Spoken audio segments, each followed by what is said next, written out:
Hello everyone.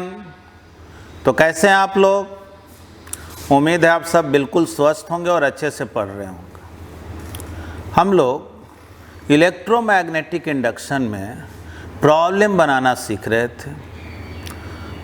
हम लोग Faraday law पर बेस्ड कुछ क्वेश्चन बनाए थे कि rate of change of magnetic flux जो है वो इंड्यूस्ड ईएमएफ होता है। एवरेज ईएमएफ से रिलेटेड कुछ क्वेश्चन हम लोग पिछले क्लास में बनाए थे। आज हम लोग मोशनल ईएमएफ वगैरह का एप्लीकेशन सीखेंगे। चलिए ये क्वेश्चन आपसे पूछ लेते हैं, पहले थोड़ा याद भी आ जाए। क्वेश्चन तो यही है, find induced EMF in the given conducting loop.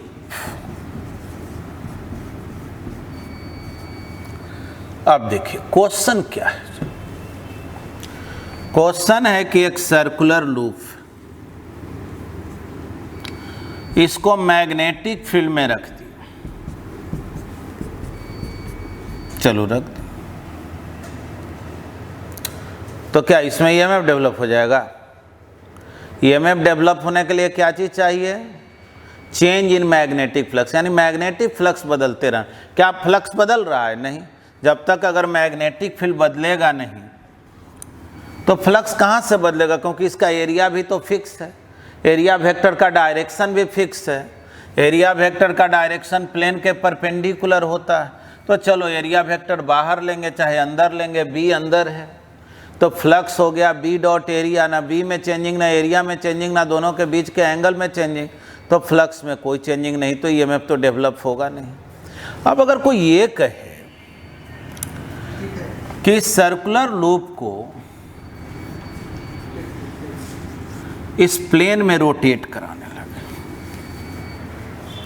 ठीक ना, सर्कुलर लूप को इस प्लेन में रोटेट कराने लगे। देखो जैसे सर्कुलर लूप, और इसको हम लोग इस तरह से रोटेट करा रहे हैं, ऐसे ऐसे। तो सोचो तो ऐसे ऐसे रोटेट कराने से क्या इसमें ईएमएफ डेवलप होगा? क्या फ्लक्स में चेंजिंग होगा? तो देखो एरिया तो वही के वही रहा और एरिया वेक्टर के डायरेक्शन भी वही के वही बना रहा, ठीक ना। प्लेन तो ऐसे ही ना। हाँ, इसी को अगर हम लोग रोटेट ऐसे कराने लगते, ऐसे कराएं, तब तो एरिया वेक्टर का डायरेक्शन बदलने लगता, तब फ्लक्स में चेंजिंग होता। तो अभी हम लोग बोलेंगे change in magnetic flux zero है, इसलिए induced EMF zero.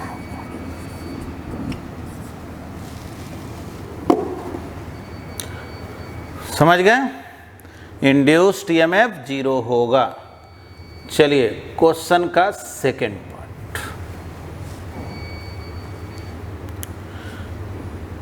Second part में कह रहा है एक ट्रायंगुलर लूप है, मैग्नेटिक फील्ड में रखा हुआ। मैग्नेटिक फील्ड जो है बोर्ड पर समझो हर जगह, और फील्ड यूनिफॉर्म है और इनवर्ड। आप क्या किए, इस लूप को मूव कराने लगे। कुछ टाइम के बाद ये ट्रायंगुलर लूप जो है वो इस पोजीशन में, ट्रायंगुलर लूप इस पोजीशन में। बोलो क्या ईएमएफ डेवलप होगा? तो बोलेंगे कि सोचो बी अंदर, तो ठीक है, बी में तो कोई बदलाव हो नहीं रहा है, अंदर ही सब जगह है। ट्रायंगल का एरिया में कोई चेंजिंग हो नहीं रहा है, और एरिया वेक्टर का जो डायरेक्शन है, पहले अगर बाहर तो अभी भी बाहर। यानी कि ना मैग्नेटिक फील्ड में चेंजिंग हो रहा है, ना एरिया में चेंजिंग हो रहा है, ना एरिया वेक्टर के डायरेक्शन में चेंजिंग हो रहा है, यानी change in magnetic flux zero.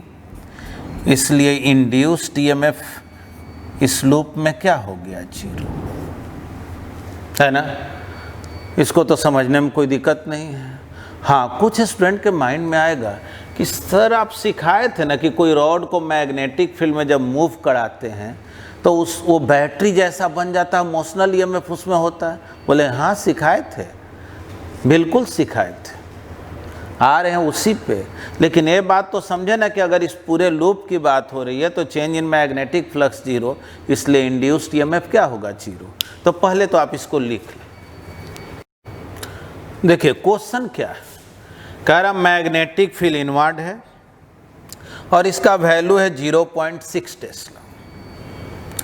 एक स्क्वायर लूप है जिसका साइड लेंथ है 5 सेंटीमीटर और ये लूप जो है 1 सेंटीमीटर पर सेकंड वेलोसिटी से इस मैग्नेटिक फील्ड में इंटर कर रहा है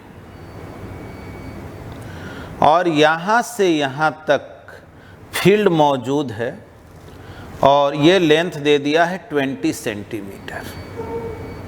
ठीक, क्वेश्चन में कह रहा है कि इस लूप में कितना ईएमएफ डेवलप होगा। Find induced EMF at, first question है t equal to 2 second, second question है t equal to 10 second, third है t इक्वल टू 22 सेकेंड और फोर्थ है t इक्वल टू 30 सेकेंड। अलग अलग मोमेंट पर ईएमएफ पूछा जा रहा है। देखो बढ़िया समझना, अभी ये फील्ड के बाहर है, फील्ड में इंटर किया,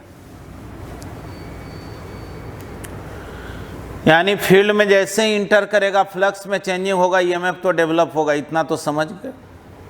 अब याद करो जब हम लोग मोशनल ईएमएफ पढ़े थे कि कोई रॉड है एल लेंथ का, v वेलोसिटी से जा रहा, मैग्नेटिक फील्ड इनवर्ड है, तो ये रॉड जो है एक बैटरी का काम करने लगता था और ईएमएफ BLV होता था।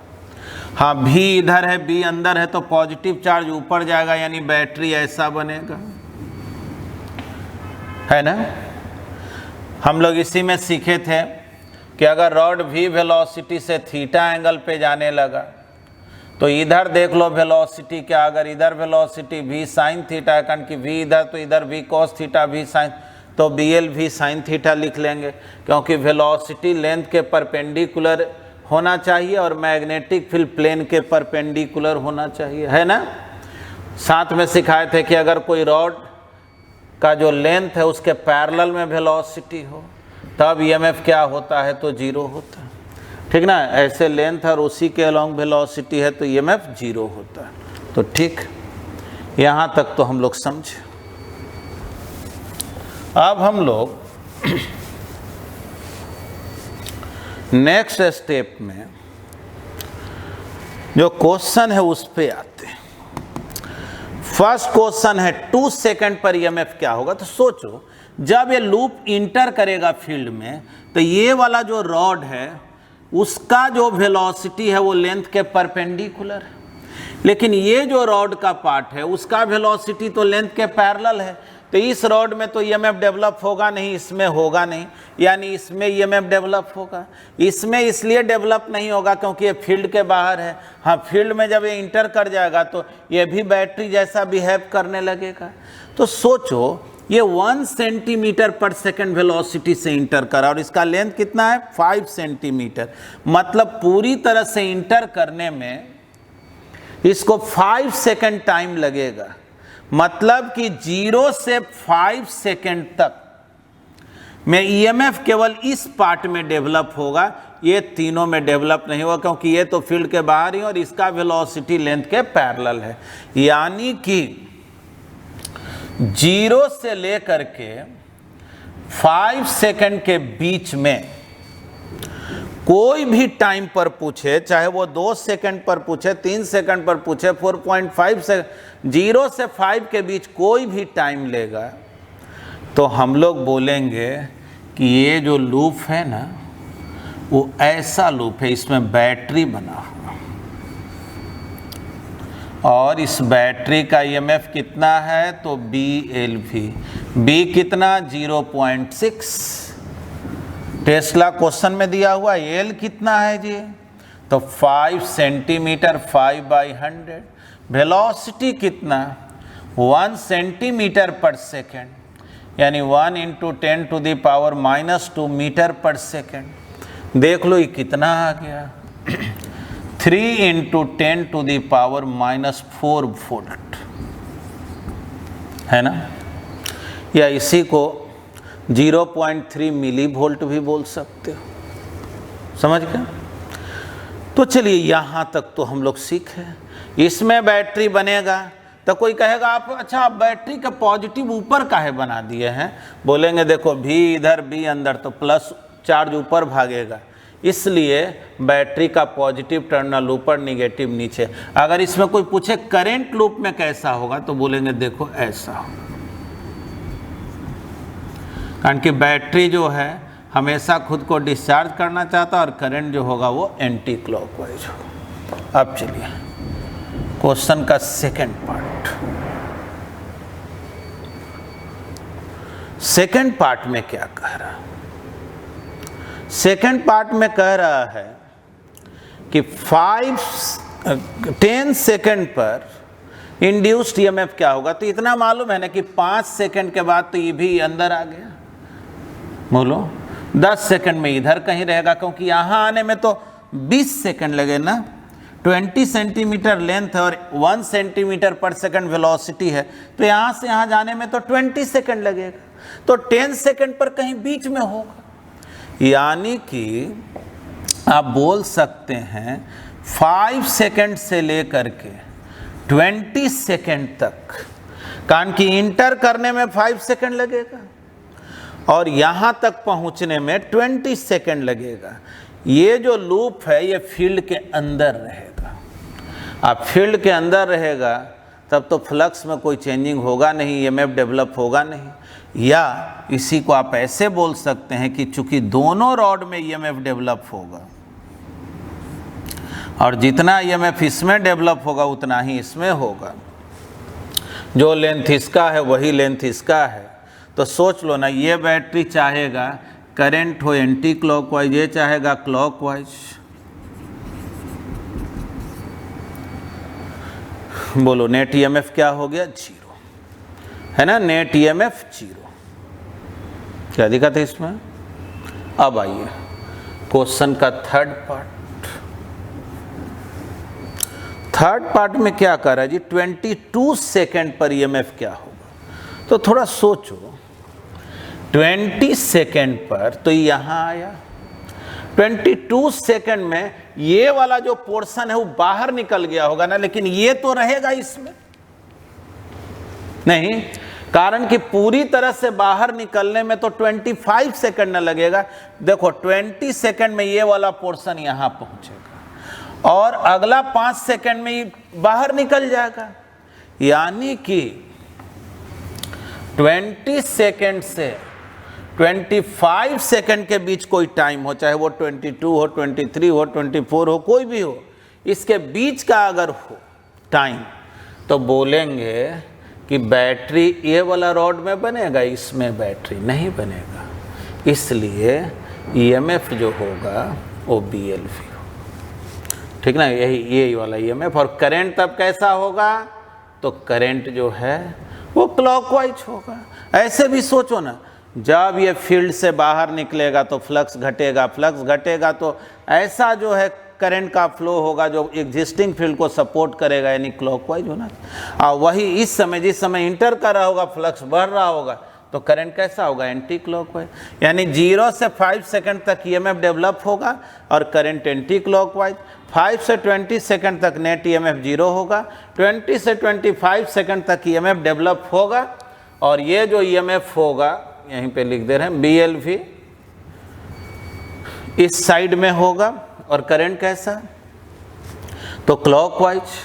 और 25 सेकंड से अब आगे जितना सेकंड हो, 30 हो, 40 हो, क्योंकि अब फील्ड से बाहर निकल गया, तो फील्ड से ही बाहर निकल गया तो फील्ड ही नहीं है तो फ्लक्स में कोई चेंजिंग नहीं है, तो कोई ईएमएफ डेवलप होने वाला नहीं है। Change in magnetic flux zero, EMF क्या हो गया जीरो।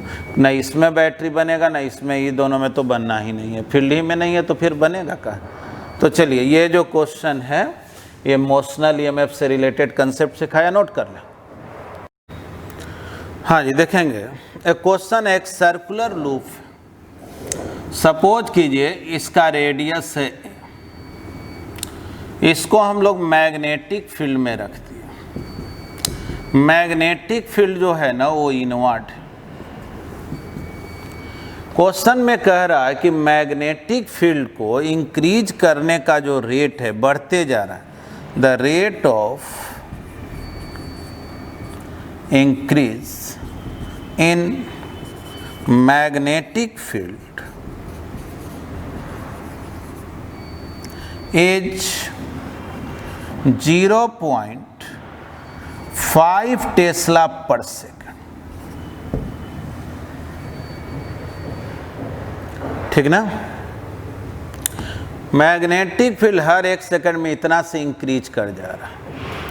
क्वेश्चन में पूछा जा रहा है find induced EMF and electric field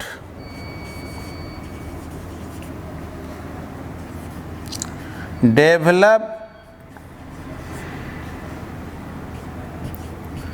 in the wire of circular loop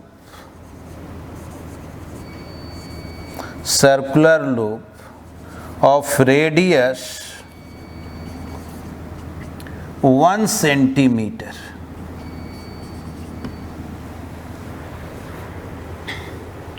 चलो, सर्कुलर लूप का रेडियस दिया हुआ है, मैग्नेटिक फील्ड किस रेट से चेंज हो रहा है, dB/dt दिया हुआ।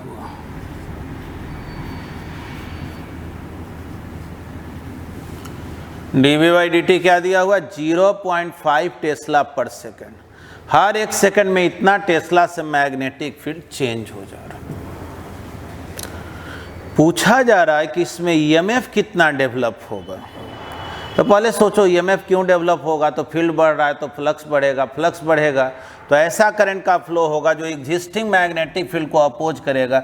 एग्जिस्टिंग फील्ड इनवर्ड है तो उसको अपोज करने के लिए करंट चाहिए एंटी क्लॉकवाइज, यानी करंट इसमें एंटी क्लॉकवाइज। सोचो जब करंट का फ्लो होता है तो करंट इलेक्ट्रिसिटी में पढ़े हो ना, जिधर इलेक्ट्रिक फील्ड होता है करंट का फ्लो उधर ही होता है।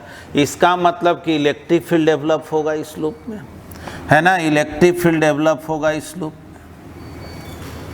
चलो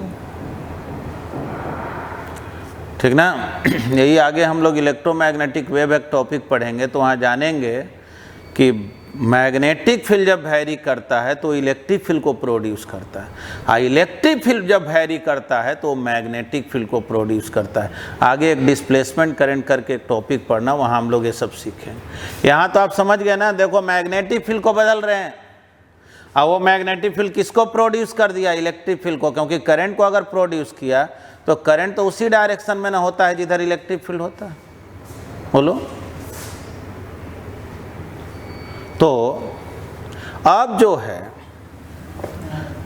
बात करें मैग्नेटिक फ्लक्स का, तो B किधर है, तो B है इनवर्ड, एरिया किधर, तो आउटवर्ड। काहे आउटवर्ड, तो करंट एंटी क्लॉकवाइज है तो एरिया वेक्टर आउटवर्ड हो। तो फ्लक्स कितना, तो BA cos 180, यानी फ्लक्स हो गया -B × A। कहा जाए इंड्यूस्ड ईएमएफ क्या होगा, तो इंड्यूस्ड ईएमएफ हो गया -dφ/dt -BA/dt, minus minus plus, देखो तो क्या आ गया, dB/dt इंटू एरिया। यानी इस लूप में जो ईएमएफ इंड्यूस्ड होगा dB बाई dt, और एरिया तो आप जान रहे हैं ना, पाई ए स्क्वायर। अब सब कुछ मालूम है, मुझे dB बाई dt का वैल्यू मालूम है। कितना मालूम है जी dB बाई dt? तो 0.5, पाई हो गया 3.14, रेडियस कितना दिया हुआ? 1 सेंटीमीटर, 1 × 10⁻⁻² होल स्क्वायर, है ना। अब इसको मल्टीप्लाई कर दो इससे, 5 × 4 हो गया 20, 5 × 1 5, में 2 ऐड करो 7, 5 3 जा 15, है ना। तो 15, अब क्या करोगे? 1.570 × 10⁻⁻4 वोल्ट। चलो भाई, यही ना हो गया। अब देखो, इंड्यूस्ड ईएमएफ तो हम लोग निकाल लिए, यानी क्वेश्चन का फर्स्ट पार्ट बना लिए। लेकिन क्वेश्चन में कह रहा है इलेक्ट्रिक फील्ड कितना डेवलप हुआ। देखो समझना, मेन यही पार्ट है, इसी के लिए क्वेश्चन को दिए। देखो इंड्यूस्ड ईएमएफ का सही मायने में मीनिंग इसमें क्या होता है, इसके पूरे पार्ट में जो पोटेंशियल डिफरेंस डेवलप हुआ। जैसे मान लो इलेक्ट्रिक फील्ड इधर है, हम लेंथ लिए dl, तो EDL, E डॉट dr होता है ना, तो EDL, फिर EDL, मतलब सारे पोटेंशियल डिफरेंस को ऐड करो, EDL plus EDL plus EDL, ये सब मिलकर के इंड्यूस्ड ईएमएफ होता है। देखो जी, सही मायने में जो इंड्यूस्ड ईएमएफ है,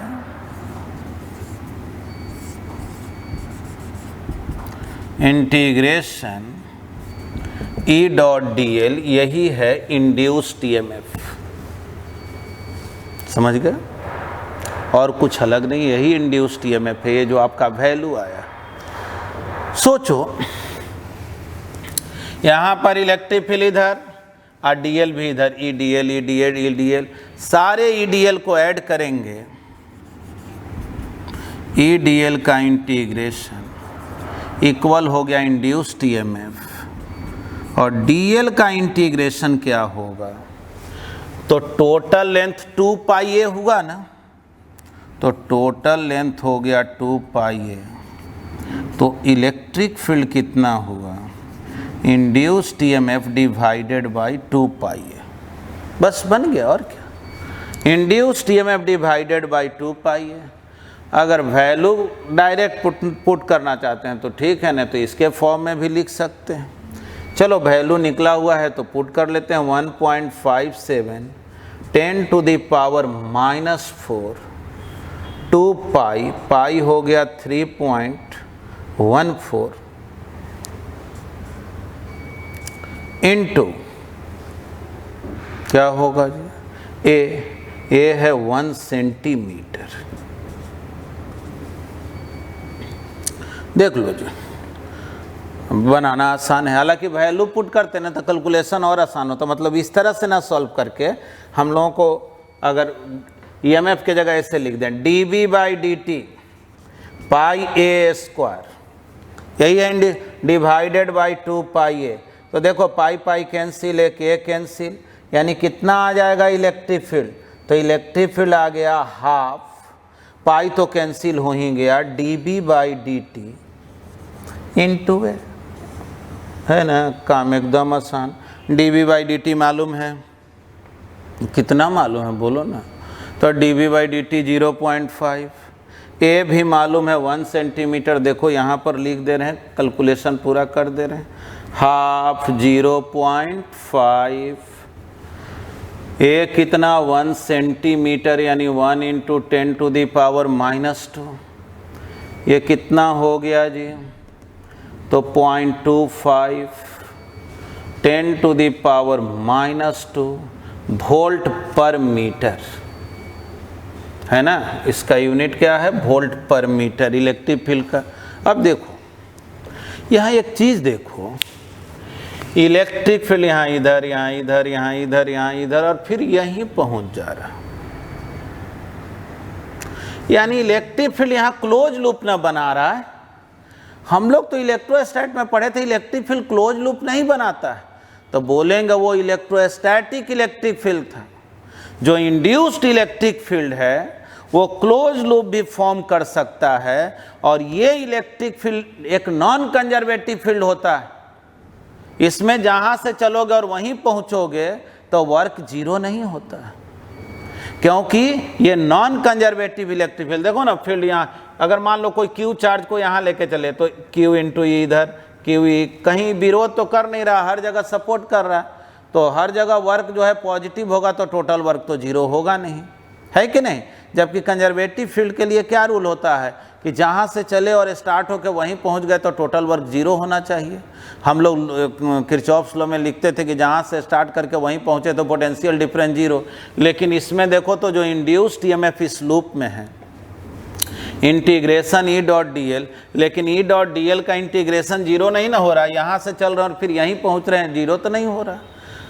तो देखो एक बात याद रख लेना, जब भी किसी क्वेश्चन में इलेक्ट्रिक फील्ड पूछा जाए ना, लूप का चाहे कोई शेप हो, सर्कल से मतलब नहीं, कोई भी शेप हो, तो पहले क्या करना, इंड्यूस्ड ईएमएफ निकाल लेना, और इलेक्ट्रिक फील्ड में लूप के टोटल लेंथ से मल्टीप्लाई कर देना। तो लूप का टोटल लेंथ कितना है, 2 पाई है, यानी इंड्यूस्ड ईएमएफ किसके इक्वल होता है, electric field into total length. बस यही याद कर लो, इलेक्ट्रिक फील्ड कहीं भी निकल जाएगा। तो चलिए नोट करें इसको। चलिए अब इस क्वेश्चन को देखें। इस क्वेश्चन में कह रहा है कि ये जो सिलिंड्रिकल रीजन है, जो सर्कल टाइप का बना हुआ है, इस पोर्शन में मैग्नेटिक फील्ड है ना, वही समझो फील्ड अंदर है ना, तो एक सिलेंडर जैसा नहीं फॉर्म हो गया, और एक स्क्वायर लूप इस तरह से रखा हुआ। इस स्क्वायर कंडक्टिंग लूप जो है इसका लेंथ दिए हुए है 20 सेंटीमीटर, जाहिर है रेडियस वाला पार्ट 10 सेंटीमीटर,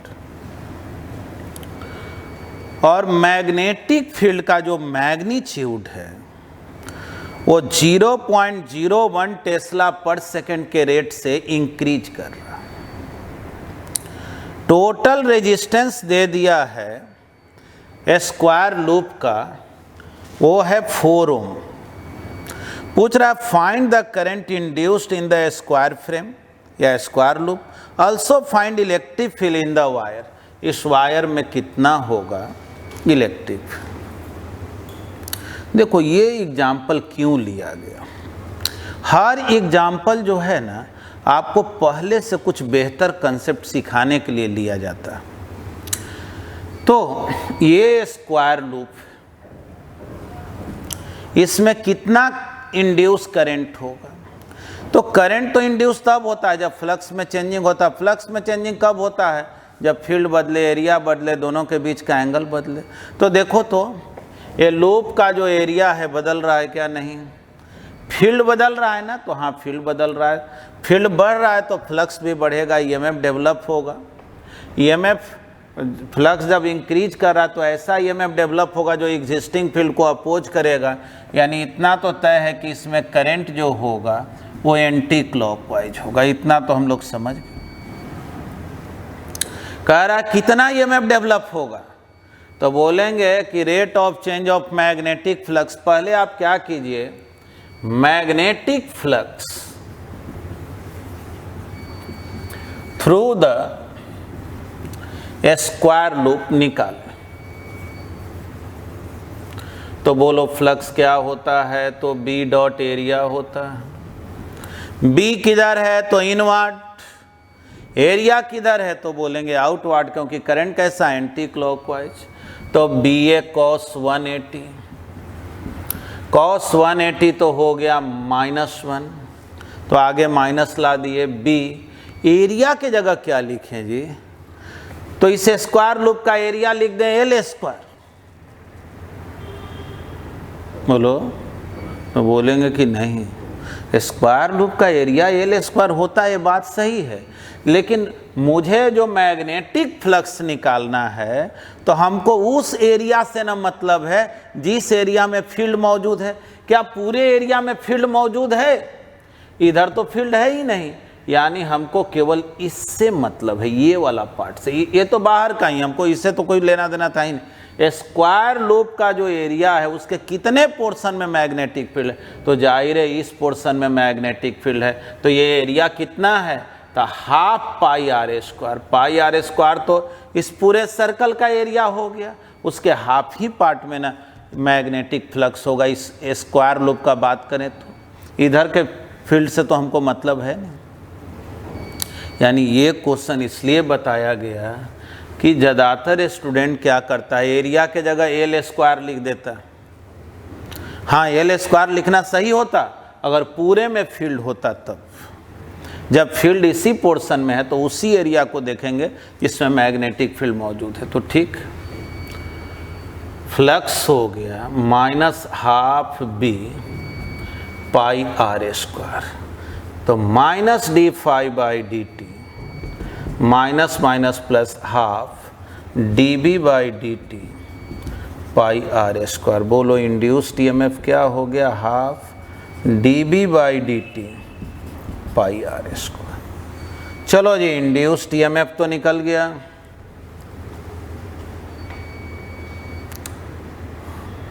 तो क्वेश्चन में इंड्यूस्ड ईएमएफ तो पूछा भी नहीं, क्या पूछ रहा, करंट कितना होगा। तो करंट होता है ईएमएफ बाई रेजिस्टेंस, तो करंट हो गया ईएमएफ बाई रेजिस्टेंस। रेजिस्टेंस को स्मॉल r से डिनोट कर दिए, तो half dB/dt pi r square divided by r. देख लो dB/dt का वैल्यू मालूम है, कितना मालूम है, 0.01। पाई हो गया 3.14। रेडियस 10 सेंटीमीटर है, यानी 0.1 मीटर है whole square, divided by resistance कितना है, 4 ओम। तो चलो इतना एम्पियर। अब भाई इसको सॉल्व करना, उसमें टाइम वेस्ट करना नहीं चाह रहे हैं। चलो भाई, करंट निकल गया।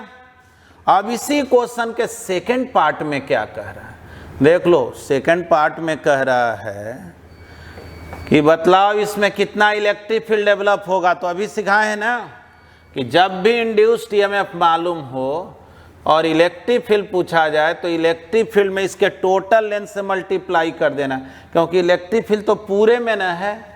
तो बोलेंगे E × 4L, पूरा लेंथ कितना हो गया, L + L + L + L 4L, यानी इलेक्ट्रिक फील्ड हो गया induced EMF divided by 4 × L।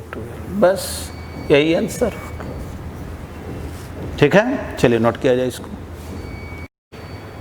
आइए, एक क्वेश्चन जो देखने में अक्सर हार्ड लगता है, ये SC वर्मा के बुक से लिए हैं, प्रॉब्लम नंबर 20 है, चैप्टर 39 के। देखिए क्वेश्चन में क्या कह रहा है। ऐसा एग्जाम्पल हम लोग म्यूचुअल इंडक्टेंस पढ़ते समय भी देखे थे। देखो यहाँ पर एक सर्कुलर कॉइल है जिसमें total number of turn N है, रेजिस्टेंस R है, बैटरी से कनेक्टेड है, और यहाँ पे एक रियोस्टेट है। इस रियोस्टेट पर ये जो पॉइंटर है वो स्लाइड कर रहा है। ठीक, इसके एक्सिस पर एक स्मॉल कॉइल को रख दिया है जिसका रेडियस A' है, resistance R'।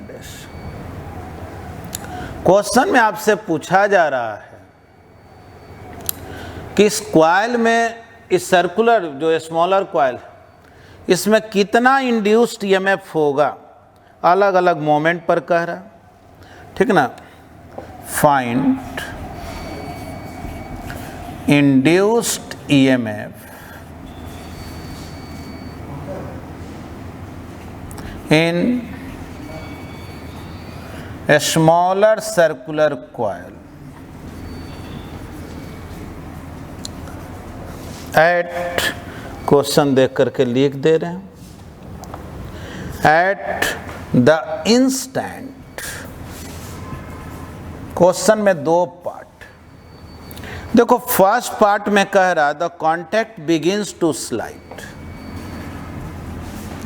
the contact begins to slide,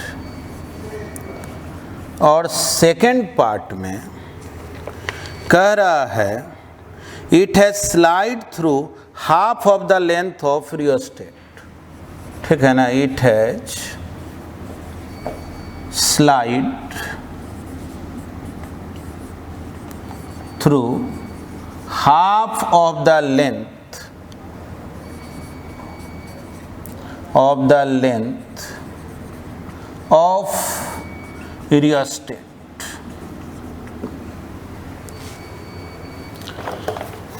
देखो जी, ये सब क्वेश्चन कंसेप्चुअल भी है, थोड़ा बहुत टाइम भी लगता है, और एक साइकोलॉजिकल इफेक्ट जो देखने में जो हार्ड लगता है वो सब कम से कम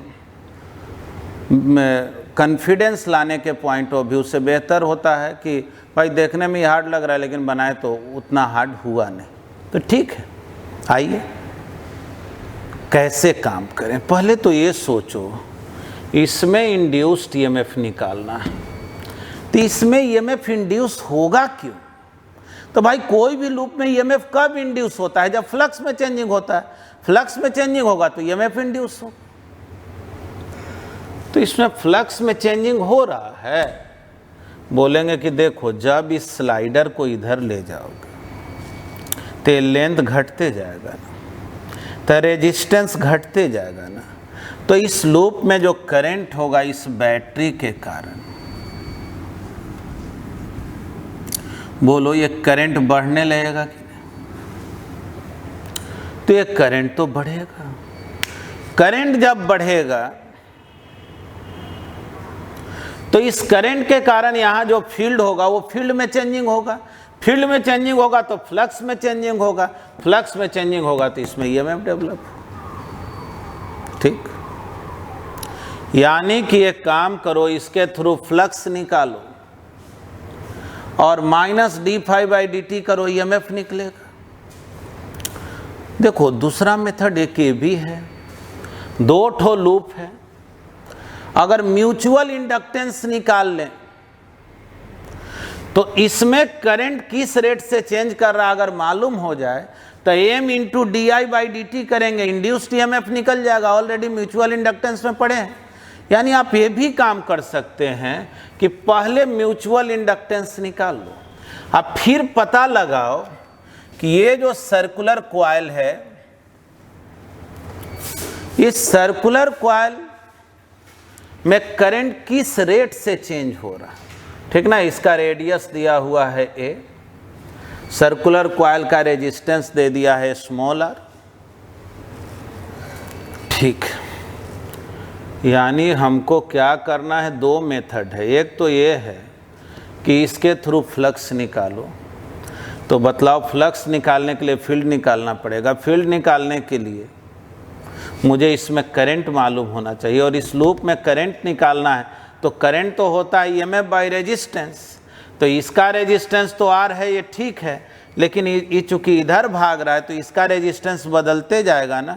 मान लो ये किसी समय स्टार्ट के पोजीशन से x डैश डिस्टेंस पर है, क्योंकि x इसको बोल दिए हैं तो उसको x डैश बोल दे रहे हैं। ठीक, तो ये x डैश का वैल्यू जो है बढ़ते जा रहा है ना, ये पॉइंटर इधर स्लाइड कर रहा है ना।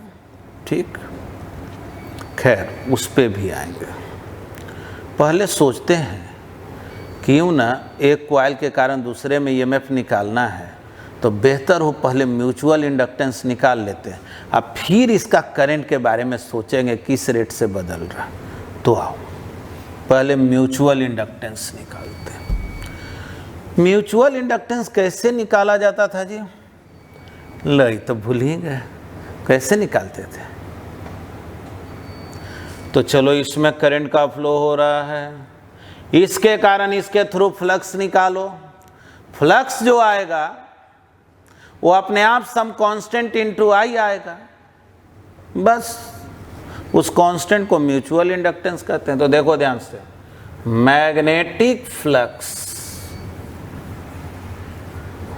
थ्रू द स्मॉलर लूप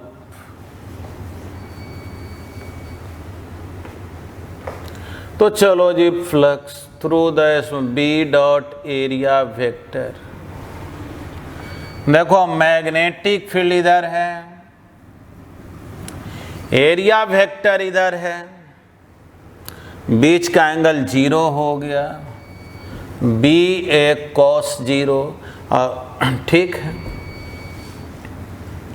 अब इस सर्कुलर लूप का एरिया वेक्टर देखो, एरिया वेक्टर प्लेन के परपेंडिकुलर इधर भी ले सकते हो, इधर भी ले सकते हो। मान लो कन्वेंशन से नहीं लेना चाहते तो जिधर मर्जी उधर ले लो, खूब होगा तो माइनस में आएगा, जब माइनस में आता है तो मालूम ही है क्या करते हैं, मॉड लेकर के उसको पॉजिटिव कर ले, क्योंकि इंड्यूस्ड ईएमएफ निगेटिव तो हम लोग बोलते नहीं है। खैर ध्यान से देखो, हालांकि हम लोग तो यहाँ म्यूचुअल इंडक्टेंस निकालने के लिए चक्कर में है, तो वो सब कोई दिक्कत है भी। बोलो इसके कारण यहाँ फील्ड कितना होगा, तो फील्ड का μ0/4 pi I into 2 pi a square divided by a square plus x square power 3/2, और total number of turns n है तो n से मल्ट। देखो जी यही हो गया मैग्नेटिक फील्ड का वैल्यू बिगर लूप के कारण स्मॉलर लूप पर। और एरिया का बात करें पाई a डैश स्क्वायर,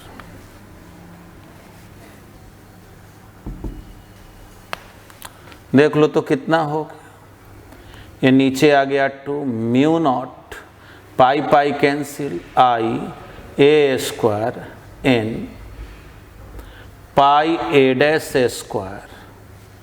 ऐसा करो ना, पाई को यहाँ लिख दे रहे हैं, a dash square divided by a square plus x square power 3/2 into I. थोड़ा चेक कर लो तो सही है क्या, है ना। पाई पाई कैंसिल है तो 2 हो गया, तो 2 बचेगा ना, तो 2 तो बचेगा, है ना। अब जो है क्या आ गया, magnetic flux sum constant into I, और जब सम कांस्टेंट इनटू आई आ गया तो इसी कांस्टेंट टर्म को हम लोग क्या बोलते हैं, म्यूचुअल इंडक्टेंस। यानी कि magnetic flux equal to m into I, m हो गया μ0/2 pi a square n a dash square divided by a square plus x square power 3/2, ठीक।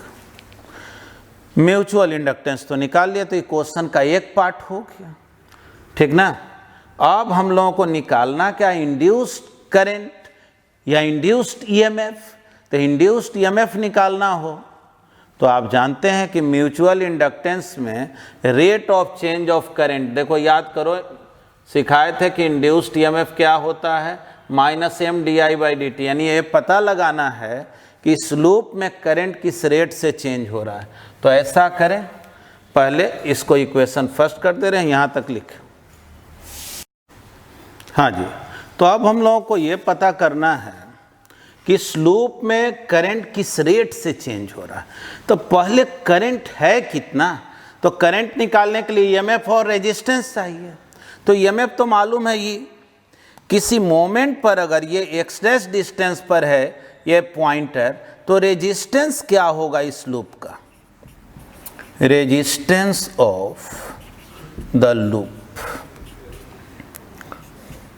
चलो लूप के रेजिस्टेंस को हम आर डैश बोल दे रहे हैं।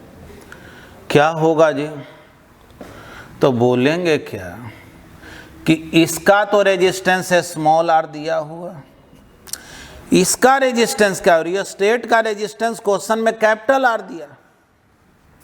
तो एल लेंथ का रेजिस्टेंस अगर आर है तो यूनिट लेंथ का एल बाई आर, तो ये वाला जो लेंथ है कितना बच गया, तो एल माइनस एक्स डैश। यानी जो इसका रेजिस्टेंस है वही ना शामिल होगा इस सर्किट में, बाहर वाला रेजिस्टेंस तो काउंट नहीं करना है। तो आर डैश का वैल्यू मल्टीप्लाई करो, कितना हो गया, r plus r minus r by l x dash. देख लो,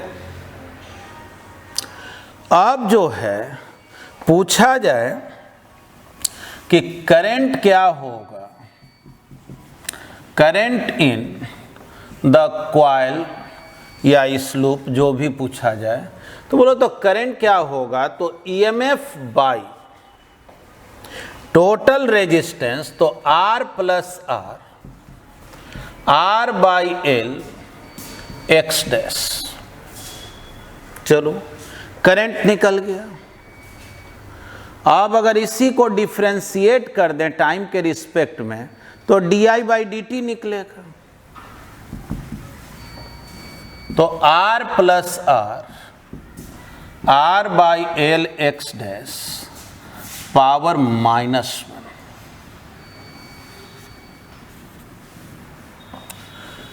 तो di/dt तो e पावर -1 है, -1 r plus r by l x dash -1 -2 into ये जो कांस्टेंट टर्म है इसका differentiation 0 r by l d x dash by d T. ठीक है, देख लो सही लिखे हैं। फिर से देखो एक्सप्लेन कर दे रहे हैं। di/dt निकालना, ये तो ज्यों कहते हो जो पावर है उसको पहले लिख दिए और एक कम करके लिख दिए, और ये तो कांस्टेंट टर्म है डिफ्रेंसिएशन 0। चलो ठीक। dx डैश बाई dt क्या है? तो rate of change of x dash, इसी को तो वेलोसिटी बोल दिए, यानी बस di/dt कितना हुआ? तो माइनस, देखो यहाँ -1 यहाँ भी minus minus minus plus e into r by l d x dash by d t हो गया वेलोसिटी, और ये जो पूरा टर्म है ना इसको नीचे ला दो, r प्लस आर, देख लो पावर -2 है ना, तो ऐसा करो नीचे में हो गया r plus r minus r by l x dash, इसका हो गया होल स्क्वायर। देख लो di/dt निकल गया। हम म्यूचुअल इंडक्टेंस पहले से मालूम है, तो क्या इंड्यूस्ड ईएमएफ निकला?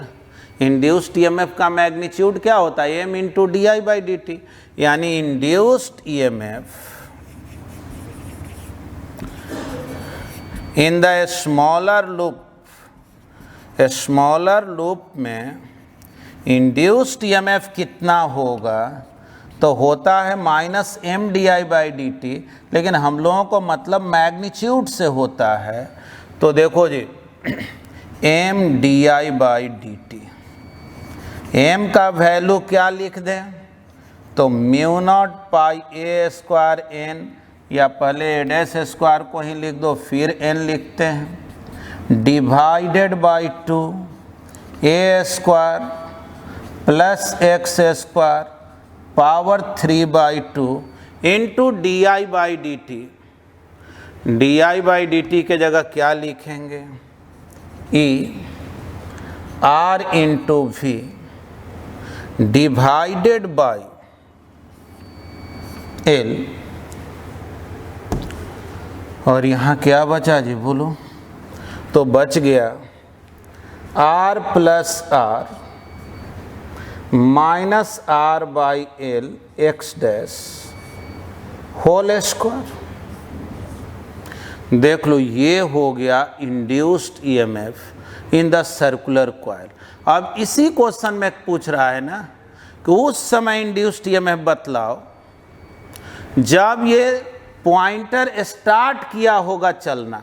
तो स्टार्ट किया होगा चलना तो एक्स डैश के जगह 0 लिख दो, यानी जहाँ एक्स डैश है वहाँ 0 लिख दो, तो इंड्यूस्ड ईएमएफ निकल जाएगा कि स्टार्ट में क्या होगा। फिर कह रहा जब हाफ डिस्टेंस कवर किया हो, तो हाफ डिस्टेंस जब कवर किया होगा तो एक्स डैश के जगह l/2 रख दो, है कि नहीं? तो चलो वैल्यू भी रख ही देते हैं, चलिए लिख ले। देखिए क्वेश्चन का जो फर्स्ट पार्ट में कह रहा है कि जब ये पॉइंटर जो है बिगिंस टू स्लाइड होगा, तो जब यहाँ पे होगा तो ये तो एक्स डैश का वैल्यू 0 ना हो जाएगा। जैसे जैसे आगे जा रहा है ये पॉइंटर एक्स डैश बढ़ते जा रहा है, यानी बोलेंगे क्या कि put x dash equal to 0 first part को बनाने के लिए। तो एक्स डैश के जगह 0 रख दो, तो बतलाओ तो इंड्यूस्ड ईएमएफ का मैग्नीट्यूड क्या आएगा? तो बोलेंगे क्या, देख लेना ये वाला ईएमएफ जो है ना वो बैटरी का ईएमएफ, इंड्यूस्ड ईएमएफ को चलो ई डैश से डिनोट कर दे रहे हैं, तो इसका वैल्यू क्या आएगा, तो mu naught pi a square a dash square n e r v, ये तो है ही, नीचे में हो गया 2 a square plus x square power 3/2। और सोचो ना एक्स डैश के जगह 0 लिखोगे तो क्या आ जाएगा, r plus r whole square. Question का जो सेकेंड पार्ट, उसमें हम लोग एक्स डैश के जगह लिखेंगे l/2। कह रहा है कि जब ये मिडिल में हो, हाफ लेंथ कवर कर लिया, तो एक्स डैश के जगह l/2 रख दो, यही ना। तो देखो एक जगह जो है ना l लिखा गया है स्मॉल कैपिटल, तो ऐसा करते हैं कि सब जगह स्मॉल ही कर दे रहे हैं, उससे तो कोई मतलब है नहीं, l/2। तो चलो जी, इंड्यूस्ड ईएमएफ क्या होगा, तो सब चीज़ तो वही mu naught pi a square a dash square n e r v divided by 2 a square plus x square power 3/2। देख लेना यहाँ एक टर्म एल भी है ना,